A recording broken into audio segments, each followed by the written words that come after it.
days are on Friday.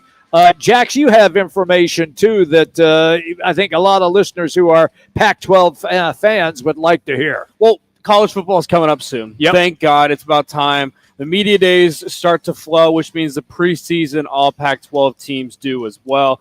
Obviously, not a shocker here. First team all offense for the Pac-12. Well, hold on a second. Explain what you're looking at first. It's the preseason. Yeah, you said it's the preseason. Preseason first Pac-12 and second team. First team. There you go. There you go. Now you got it. All right, everybody. Quarterback position, Caleb Williams highlights the first team alongside Dorian Singer, USC wide receiver, who was a transfer from Arizona. And as far as Arizona schools and Arizona State schools, there's no Arizona State in both first or second team offense None whatsoever. or defense. None.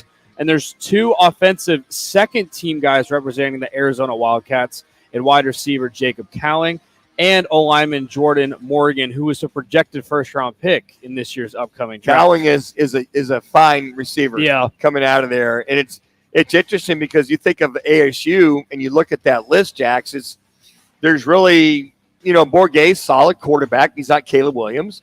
And you look at Dorian Singer.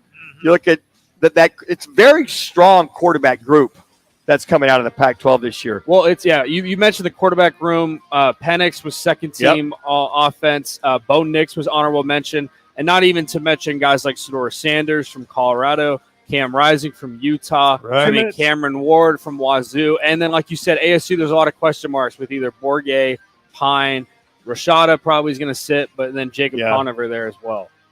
You think Caleb Williams, the Cardinals, they falter that bad, Jimmy. But the number one pick, the Arizona Cardinals select Caleb Williams. Oh, man. I am all over that like a big dog. So I know you are. There are some ASU guys that made honorable mentions that I like to mention, too. At running back, Cameron Scatabo, the transfer from Sacramento State, got honors for honorable mention.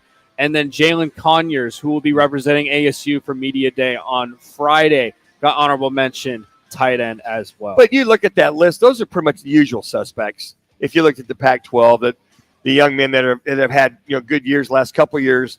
You said Sanders at Colorado, Deion's son coming in, right? Well, hasn't done anything at Colorado yet. So he never got any honors. It was Travis Hunter, who's first team All DB and all-purpose, but he's second team, honorable mention wide receiver. Yeah. And he hasn't done anything at the FBS level. But he's talented. We'll see if he can play both ways. But he had a hell of a spring football game. He did.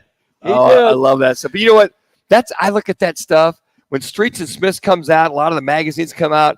The preseason first team, second team, honorable mention, all that stuff. Now that means we are within earshot of football. We're coming down the curve, stretch, Jimmy, stretch for college football. All that coming up. Well, Minute, you know this. The preseason polls, they don't mean a whole lot. They don't. But for me, when I was playing, and you're playing too, and you see, they got that school, and that school above our school, that's bulletin board material right there. So I'm interested to see how the media coaches have these teams ranked, specifically the ASU and Arizona's. Yeah, that's yet to come out.